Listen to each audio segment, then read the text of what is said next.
लगान या रेंट, जो प्रतिशत अर्थशास्त्री रिकार्डो हुए थे उन्होंने बताया कि रिकार्डो का मानना था कि लगान केवल भूमि से ही प्राप्त कर सकती है, अन्य साधनों से नहीं।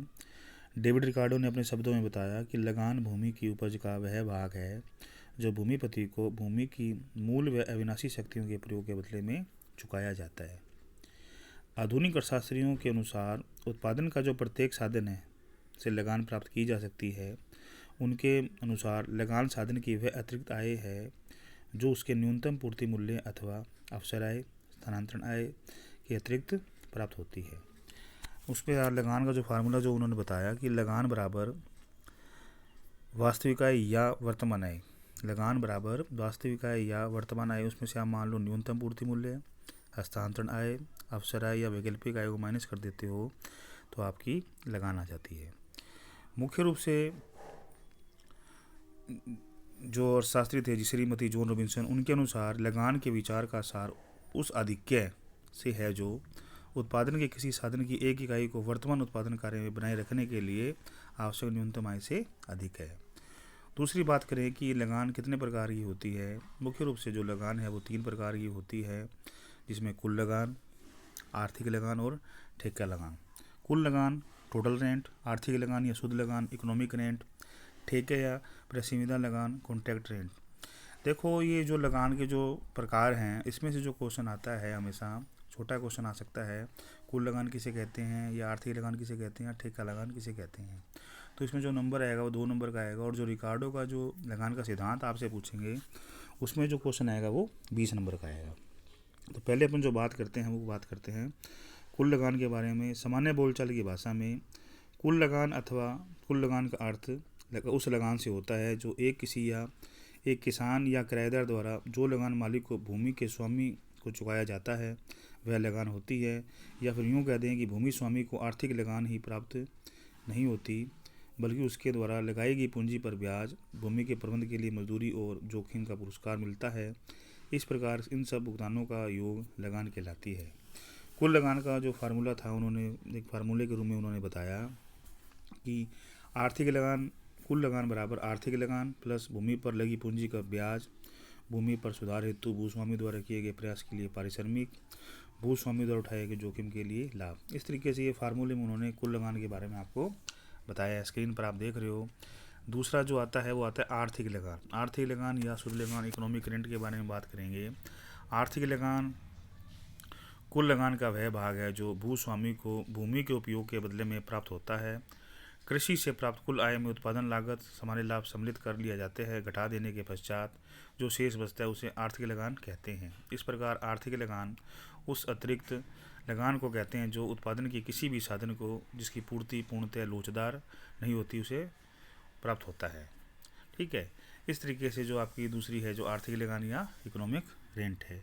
नेक्स्ट जो बात करते हैं ठेका या प्रसंविदा लगान। भूस्वामियों एवं काश्तकार के बीच भूमि का उपयोग करने के लिए एक पारस्परिक समझौता होता है। इस समझौता या अनुबंध या द्वारा जो लगान निर्धारित किया जाता है उस ठेका लगान कहते हैं। ठेका लगान आर्थिक लगान से कम, अधिक और या बराबर हो सकता है, अर्थात लगान भूमि की पूर्ति और मांग की दशाओं के अनुसार घटता बढ़ता रहता है। ठेका लगान भी अपन देखते हैं कि जैसे मान लीजिए हमारे पास कोई खेत है, हम क्या करते हैं उसको कॉन्ट्रैक्ट पे ठेके पे दे देते हैं कि ठीक है ये आप इसमें इतने रुपए हमने आपको ठेके पे दे दिया है और आप इससे पे काम कीजिए। ठीक है, इसलिए इसको ठेका लगान भी कहते हैं। तो इस प्रकार जो लगान है मुख्य रूप से 3 प्रकार की होती है, जिसको में कुल लगान जिसको टोटल रेंट बोलते हैं, दूसरी आर्थिक या शुद्ध लगान इकोनॉमिक रेंट, तीसरी ठेका या प्रसंविदा लगान कॉन्ट्रैक्ट रेंट। इनमें से जो क्वेश्चन आएगा वो आएगा 2 नंबर का क्वेश्चन आपका आएगा। ठीक है।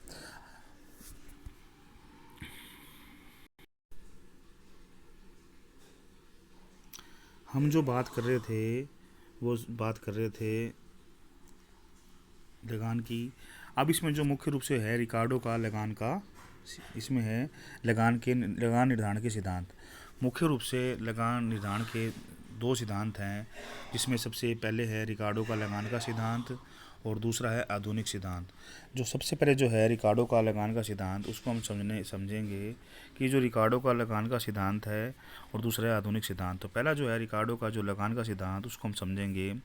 रिकार्डो के शब्दों में, रिकार्डो का मानना है कि लगान केवल भूमि ही उत्पादन कर सकती है, अन्य साधन नहीं।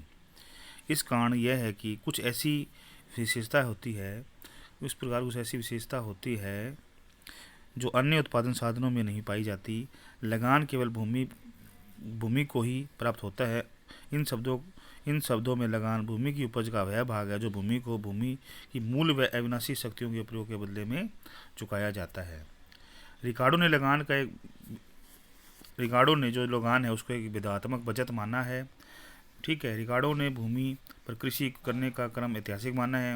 उन्होंने ये बताया कि इससे तात्पर्य ये है कि मनुष्य सबसे पहले श्रेष्ठ या अच्छी भूमि पर के टुकड़े पर खेती करना चाहता है तथा उसके बाद उससे कम श्रेष्ठ भूमि पर वो खेती करना चाहता है, और अंत में जो घटिया या निम्न श्रेणी की जो भूमि होती है या कम उत्पादकता वाली जो भूमि होती है उस पर खेती करना चाहता है। इस प्रकार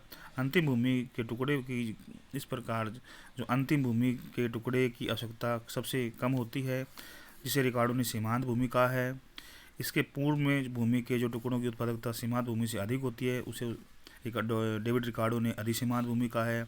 इस प्रकार रिकार्डो के अनुसार अधिसीमांत तथा सीमांत भूमि की उपज का अंतर ही भेदात्मक बचत अर्थात लगान कहलाते हैं। उन्होंने एक फार्मूले में बताने का प्रयास किया है कि लगान बराबर अधिसीमांत भूमि उत्पादन माइनस सीमांत भूमि उत्पादन। दोबारा सुन लीजिए, लगान बराबर अधिसीमांत भूमि उत्पादन माइनस सीमांत भूमि उत्पादन।